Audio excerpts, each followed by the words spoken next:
So good morning everyone. I am going to be taking the MMPI 2 scale 4, which is psychopathic deviant. So before I start, can I ask you what do you think? Do you think that this scale measures? Anyone? बताओ क्या major करता है? So next slide please. Yes. So basically, this scale aims to identify psychopathic individuals, but again, as ma'am said, these scales cannot be used to diagnose a person. They can only say that a person's personality has predisposed or can Not have. ma'am, manual says. Manual says that a person's personality can have predispositions towards a disorder like this, but it does not mean that they are psychopaths or anything like that. So this scale But in measures this case, though, when you're talking about because for I would say for me, in my understanding, these tests only can only say that this person can have this disorder in the future if they are exposed to stressors in their life, like diasis stress model cells. But if a person does not have stressors in their life, they may not even experience these kinds of difficulties in their lives. no, but then they have a tendency, Yes. especially when we talk about psychopathic deviance. It's a personality disorder, and obviously a person is carrying that personality, psychopathic deviance, like schizophrenic. Like when we talk about, okay, in which cluster does this psychopathic So come? this comes in cluster B of personality disorders. So somewhere the person is experiencing some kind of interpersonal. So the possibility Coming back, so this इसको record में ले लेते वैसे हाँ. with interaction. Anyhow. so this scale can be thought as a measure of disobedience and antisocial behavior. So high scorers can be rebellious, while low scorers can be more accepting of the rules and authority. So can you guess what disorder I am trying to connect this scale with? Antisocial, yes. Change scale. Slide. So now you be ready with the question: how is antisocial personality different from psychopathy and sociopaths? How they are different? So you need to remember those specific क्या कहते हैं, एक तो high IQ था, एक empathy पे था, वो सोशल साइकोपैथ को, और एक इमोशंस पे. वही मैं कह रही हूँ कि डिफरेंस आ रहा है. और इसके अलावा और क्या क्या डिफरेंसेस हैं ये आपको याद रखना पड़ेगा. Anti social is more inclusive while psychopathic can be. So there is what is the link between antisocial and criminality? You need to know this question. Please write these questions. Please keep writing. है सुनते मत ना करो तुम लोग. कोई computer या tape recorder या वो रिकॉर्डर नहीं हो कि मैं बोल रही हूँ और तुम्हें याद रहने वाला. Yes. So despite the name, the scale does not, which is the scale does not diagnose personality which is psychotic, but it aims to does not diagnose, but it aims to screen people who can have antisocial personality traits. So what is antisocial personality disorder? This is basically a disorder with people with antisocial. They show a lack of respect towards others. They don't follow rules or norms. They tend to break the law and cause emotional and physical distress to oneself and others, and they don't feel any kind of remorse. And these kinds of behaviors are manifested from a young age. So next. So these are few of the common symptoms or signs which a person with antisocial disorder might present. So first is deceive others for personal gain, so like con artists.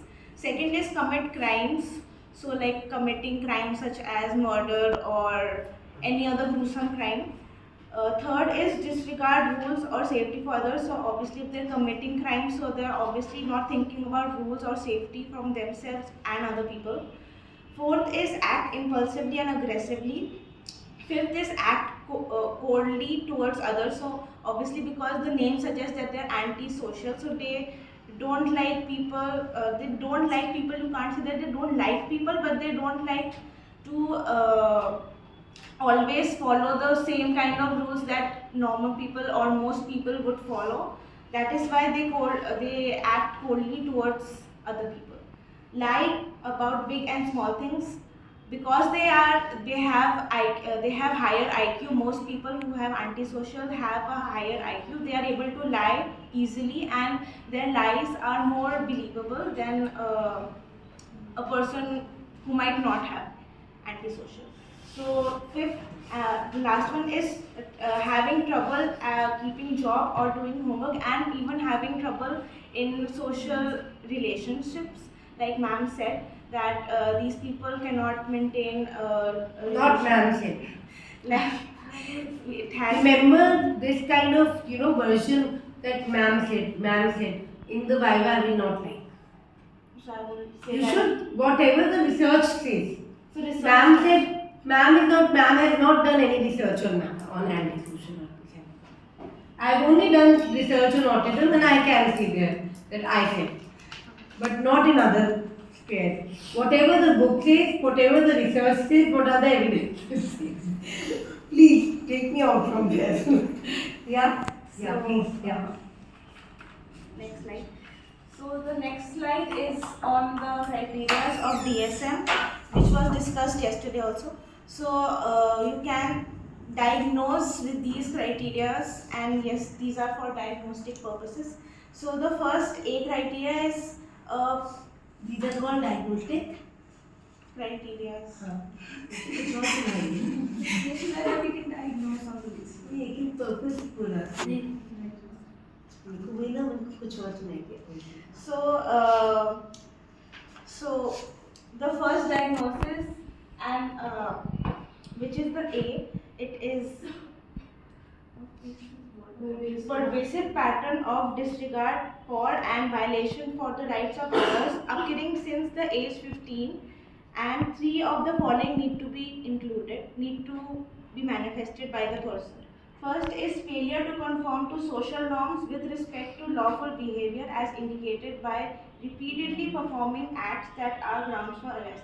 So they are not only not following norms, they are breaking the law, and that is why these people can be dangerous, because they can be threatening to others and themselves. The second is deceitful as indicated by repeatedly lying and using of alliances or conning others for personal profit or pleasure. So like I said, that conning or robbing a bank, or because they have high IQ, they are able to lie easily. The third is impulsive and or failure to plan ahead. They are very impulsive, they don't think before they act. The fourth is irritability and aggressiveness as indicated by repeatedly physical fights or assaults. Fourth is repeatedly aggressive as indicated by repeatedly, because they are not thinking rationally, so they act on whatever they think is, they act on their just immediate thoughts. So they will fight with anybody, they will kill anybody if they do not get the things that they want. Fifth is reckless disregard for safety of self and others. So because you are killing people, the person would not have any regard for the safety of others or themselves. Sixth is constant irresponsibility as indicated by repeatedly failure to certain consistent work behavior or honor financial obligations. So because they are impulsive, they are irrational, they don't think, so they obviously can't maintain a stable job life or their finances. Seventh and the last is that the lack of remorse as indicated by being indifferent or rationalizing having hurt, mistreated or stolen from others. So they will have no remorse, and they will justify that why they don't have any remorse, because that is how they find logic, that I have been mistreated in my past, so that is why I don't feel any kind of empathy or any kind of regard for others. So apart from this, B, the individual is at least 18 years, so you have to be at least 18 years to get a diagnosis. The sixth is there should be evidence of conduct disorder with onset before age 15 years. So this basically it occurs in adolescence. So a person has to show some kind of misconduct during their adolescence. And the last is the occurrence of antisocial behavior is not inclusive during the course of schizophrenia or bipolar, that this cannot be a result of any other disorder like schizophrenia or bipolar. And lastly, I would say, end by saying that the terms sociopathy and psychopathy, I think I've written a spelling wrong. So these terms are different. Psychopath, they're the only thing that is common between, there are many things common in between in them, but the most common trait that psychopaths, sociopaths and antisocial personality people have, that they have lack of conscience and they have disregard for norms. So most of these people don't care what other people feel, if the other person is hurt, or if they break any major rules. So, and they don't have any empathy.